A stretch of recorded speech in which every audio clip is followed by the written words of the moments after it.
take a look at what is happening in the markets, and we start off with the local bourse that has extended the gains that we had seen in yesterday's session, although we did have disappointing economic data with mining output contracting in February. Quite a dire situation that the mining sector faces there. Of course, another influence of the SA markets, we do have investors awaiting China's first quarter GDP print that will be coming out tomorrow. But looking at the JSE, a sea of green on that front, the all share up by more than 0.9%.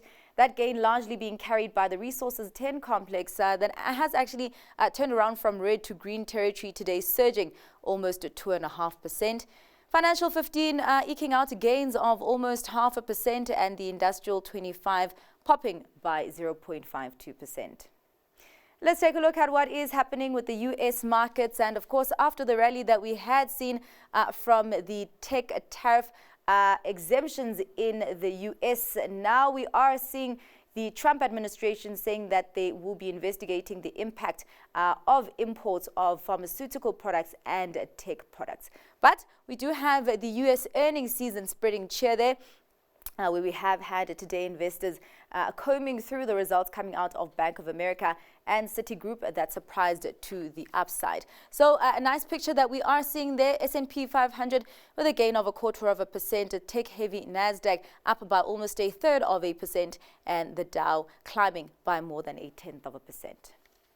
Let's take a look at what is happening with the markets across the Atlantic. And as we're talking about earnings, we did have luxury bellwether LVMH actually putting a dark spot in the luxury sector as its first quarter sales surprised to the downside, declining instead of growth that was expected. Actually, so much so that its market capitalization was overtaken by Hermes, with Hermes now becoming the world's most valuable luxury counter.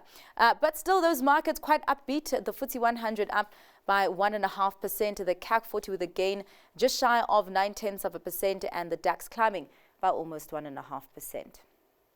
Let's take a look at the currency market and see how the rand is doing against some of the major currencies. Significant weakness coming through to the rand, quite surprising now at over 19 rand against the US dollar. Of course, at around this time yesterday, it was at around 18 rand 84. The rand against the pound at 25 rand 16, and the local unit against the euro at 25 rand 51. Let's check in on how the other currency pairs are doing. Euro dollar at 1.13, pound dollar 1.32, and the yen against the US dollar just below 143 against that currency.